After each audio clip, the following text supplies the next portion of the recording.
नमस्कार दोस्तों, स्वागत है आपका फिर से हमारे YouTube चैनल रियांस एकेडमी में। देखिए, जैसा कि हमारा लगातार हिंदी का कोर्स चल रहा है और हिंदी में भी हमारा एक टॉपिक चल रहा है वर्णमाला, जो हिंदी के लिए सबसे इम्पोर्टेंट है। यदि हम हिंदी की वर्णमाला को अच्छी तरीके से सीख जाते हैं तो हमें बहुत सारे टॉपिक ऐसे ही ईजिली ही तैयार हो जाते हैं, ईजी हो जाते हैं हमारे लिए। तो चलिए, वर्णमाला में हमने लिया है आज का टॉपिक व्यंजन। अब व्यंजन किसे कहते हैं? देखिए, व्यंजन किसे कहते हैं, सबसे पहले ये भी देख लेना चाहिए। व्यंजन उन वर्णों को कहते हैं जो स्वरों की बिना सहायता के नहीं लिखे जा सकते। और स्वर किसे कहते हैं? स्वर उन्हें कहते हैं जो स्वतंत्र रूप से लिखे या बोले जा सकते हैं।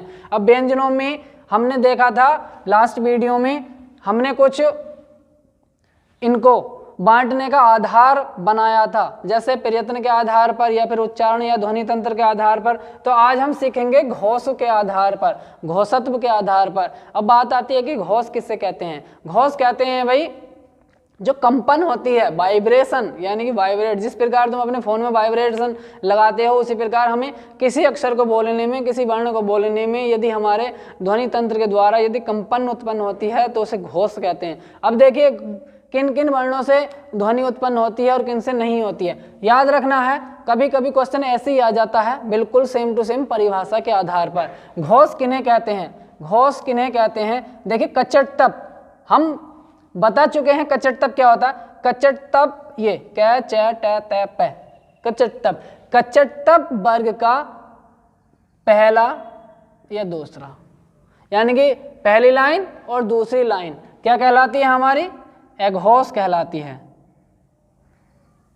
पहली लाइन व दूसरी लाइन क्या कहलाती है? हमारी एघोष कहलाती है। उसके बाद थर्ड, फोर्थ और फिफ्थ, यानी कि थर्ड, फोर्थ और फिफ्थ लाइन हमारी सघोष कहलाती है। इसके अतिरिक्त अब हम इनको बांटते हैं। अब इनको कैसे बांटेंगे? देखिए, जो हमारे तीनों स हैं, तीनों स वो हमारे आते हैं एघोष में।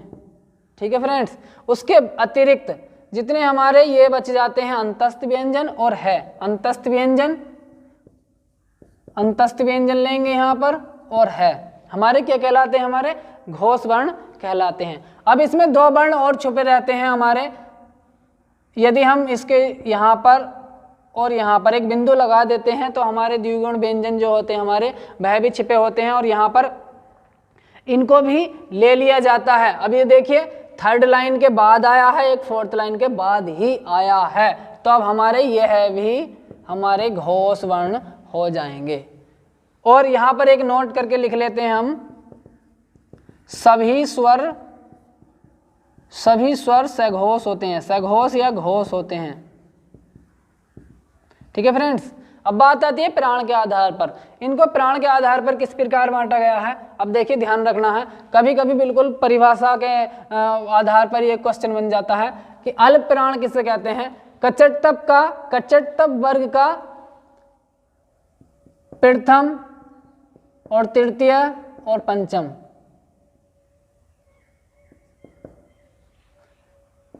प्रथम लाइन, थर्ड लाइन और फिफ्थ लाइन, पहली लाइन, तीसरी लाइन और पांचवी लाइन क्या कहलाती है? हमारी अल्प प्राण कहलाती है। उसके बाद अंतस्थ व्यंजन, प्लस करें यहां पर अंतस्थ व्यंजन, अंतस्थ व्यंजन। अब महाप्राण, अब महाप्राण देखिए, पहली लाइन, थर्ड लाइन और फिफ्थ लाइन तो हमारी यहां पर आ गई। उसके बाद बची दो लाइनें, कौन कौन सी? सेकंड और फोर्थ लाइन हमारी क्या कहलाती है? महाप्राण। इसके बाद हमने अंतस्थ व्यंजनों को अल्पप्राण में ले लिया है। उसके बाद हमारा क्या बचा? ऊष्मीय, ऊष्मीय या संघर्षी, ऊष्मीय व्यंजन, ऊष्मीय व्यंजन या संघर्षी व्यंजन हमारे क्या कहलाते हैं? ये महाप्राण कहलाते हैं। इसके अलावा यदि इनको बांटने की कोशिश करें तो जिस प्रकार हमने पिछली वीडियो में इनको ध्वनि तंत्र के आधार पर बांटा था, उसी प्रकार इनको बांट लेते हैं। एक एक अक्षर बांट के देख लेते हैं। देखिए, पहले 6 को बांट लेते हैं, कै प्लस स से मिलकर बना है। अब घोष के आधार पर बांट लेते हैं। देखिए, कै क्या है हमारा? कै हमारा क्या है? अगर पहली लाइन है तो कै हमारा पहली लाइन में आ रहा है, क्या है? अघोष।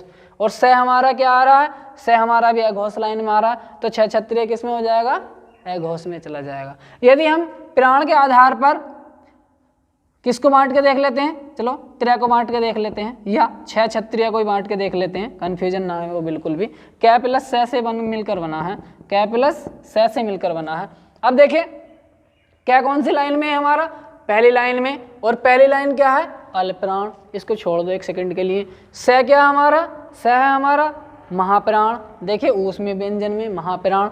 अब बात यह आती है, यदि 50 का नोट 100 के ऊपर रख दिया जाए तब भी 100 का नोट जरूर दिखाई देगा, या फिर 50 का नोट 100 के नीचे रख दिया जाए तब भी 100 का नोट जरूर दिखाई देगा, अर्थात बड़ा वाला अवश्य दिखाई देगा। महाप्राण बड़ा होता है, इसलिए ये क्या हुआ, महाप्राण हुआ। इस प्रकार हम सभी को बांट सकते हैं, इसमें कोई दुविधा वाली बात नहीं है, बिल्कुल भी नहीं। अब यहां पर भी देखिए, इनमें यदि द्विगुण की बात करें हम, द्विगुण में कौन सा अल्पप्राण है और कहां कौन सा महाप्राण है। देखिए थर्ड लाइन में आता है अण, ये हो गया हमारा अल्पप्राण, और ये दूसरा वाला जो है हमारा, ये फोर्थ लाइन के बाद आ रहा है हमारा, क्या हो गया, ये महाप्राण। देखिए बांटना बहुत इजी है। इसके अतिरिक्त आपको एक छोटी सी ट्रिक और बता दो, ऐसे वर्ण जिनमें हिंदी के है या अंग्रेजी का एच अक्षर लग रहा हो, उनको लिखते समय तब वह क्या होंगे, लग रहा हो तो महाप्राण और नहीं लग रहा हो तो अल्पप्राण। इसमें नहीं है बिल्कुल। देखिए प्रत्येक अक्षर को हम चेक करके देख लेते हैं, कचट टप के देख लेते हैं। पहली लाइन और तीसरी लाइन और पांचवी लाइन हमारी अल्पप्राण है। पहली लाइन का क्या है, के लिखा जाता है, लेकिन यहाँ याद रखना है च को छोड़कर और स को छोड़कर। एक इंपॉर्टेंट बात है, च को हम सी एच ही लिखते हैं, इस प्रकार इसमें च एच लगता ही लगता है। टी में ट लगेगा, टी में त, यहाँ पी बन जाएगा। अब देखिए कोई सा भी अक्षर लिख लीजिए, के को ख को के एच लिखा जाता है, सी डबल एच लिखा जाता है, टी एच लिखा जाता है, टी एच लिखा जाता है।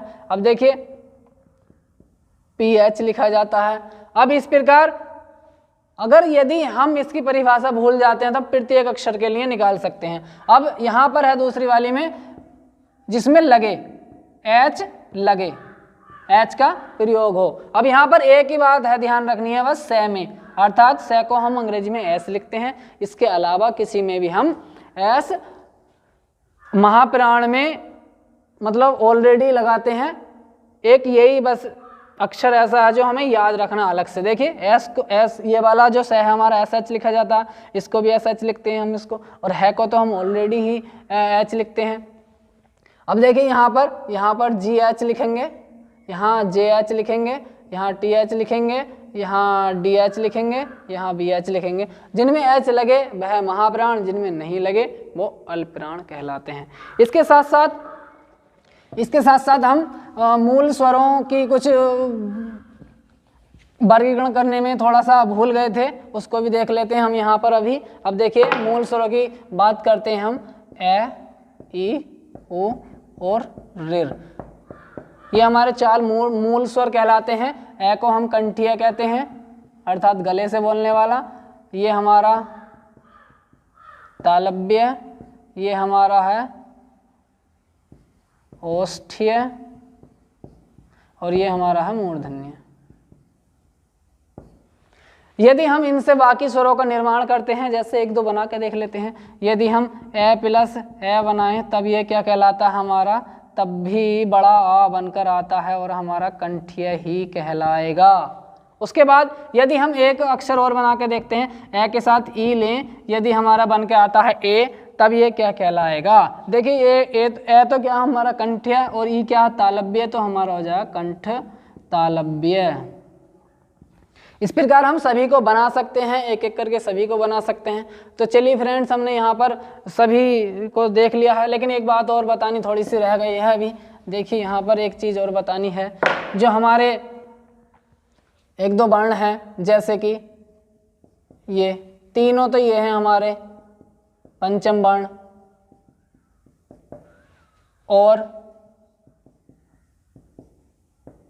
और विसर्ग से। कभी भी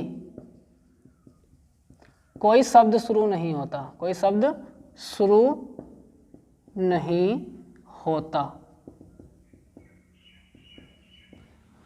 आप इनमें से किसी भी अक्षर से, किसी भी वर्ण से कोई शब्द नहीं बना नहीं सकते, क्योंकि ये है ही नहीं। हिंदी में कहीं भी इन शब्दों का सर्वप्रथम यूज नहीं है। वर्ण में बीच में आ सकता है, अंत में आ सकता है, लेकिन कभी भी शुरू में नहीं आ सकता। इसके अतिरिक्त यदि हम बात करें हिंदी शब्दकोश की, वह भी जरूरी है। हिंदी शब्दकोश, अब देखिए हिंदी शब्दकोश में और हिंदी वर्णमाला में थोड़ा सा डिफरेंट है। देखिए यदि हम बात करें कि हिंदी शब्दकोश में सर्वप्रथम यदि कोई हम अक्षर लिखते हैं तो वो कौन सा होगा। अब देखिए स्वतंत्र रूप से तो नहीं, लेकिन किसी के साथ जुड़कर, किसी के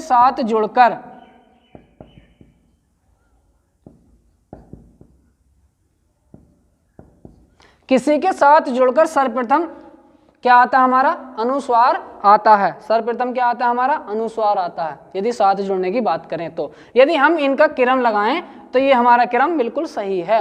हम क्योंकि यदि हम इन दोनों को तोड़कर देखें, इसको तोड़कर देखें तो कै प्लस ये इसमें टूटेगा, अर्थात ये वाला अक्षर हमने शुरू में लिया, इसको तोड़कर देखें कै प्लस विसर्ग में टूटेगा, इसको तोड़कर देखें कै प्लस ए में टूटेगा, इसको तोड़कर देखें कै प्लस आ में टूटेगा। अब यदि हमें निकाह वर्ण की क्रम व्यवस्था बनानी पड़े कभी, तो हम कभी भी ए को ना लें, ए को शुरू में ना रखें, क्योंकि हिंदी शब्दकोश अलग है और हिंदी वर्णमाला अलग है। उसके बाद बात आती है छह का स्थान कहाँ है। छह का स्थान है कै के बाद, कै के बाद, वो भी हलंत लगाकर, ये याद रखना कंपलसरी है। यदि हम बात करें त्रय त्रिशूल का तो तय के बाद हिंदी शब्दकोश में। उसके बाद करें हम ज्ञ ज्ञानी के तो जय के बाद। यदि हम बात करें श्रेय श्रमिक की तो किसके बाद आता है ये, स के बाद। एक अक्षर और ले लेते हैं, वैसे संयुक्त अक्षर है वो, लेकिन हम उसको इसमें नहीं लिखते, दिए, द के बाद। दिया को हम बना सकते हैं द प्लस ये से, इस प्रकार विद्या वाला दिया जो होता है। तो देखिए फ्रेंड्स, हमने आज हिंदी वर्णमाला को पूर्ण रूप से कंप्लीट कर लिया है। यदि इससे कुछ और क्वेश्चन बनते हैं तो उसके लिए हम अपनी क्वेश्चन सीरीज लेकर आएंगे, और हमारी एक दो प्ले लिस्ट में शायद हमने बनाई हैं, और उसकी क्वेश्चन सीरीज आप वहाँ पर जाकर देख सकते हैं। और हिंदी के जितने भी क्लासेज हैं सबका हम डिस्क्रिप्शन में लिंक दे देंगे, आप हमारे डिस्क्रिप्शन से लिंक में जाकर वहाँ से कोई सी भी हिंदी की वीडियो को देख सकते हैं। तो चलिए फ्रेंड्स, मिलते हैं हमारे चैनल के नए एपिसोड में, तब तक के लिए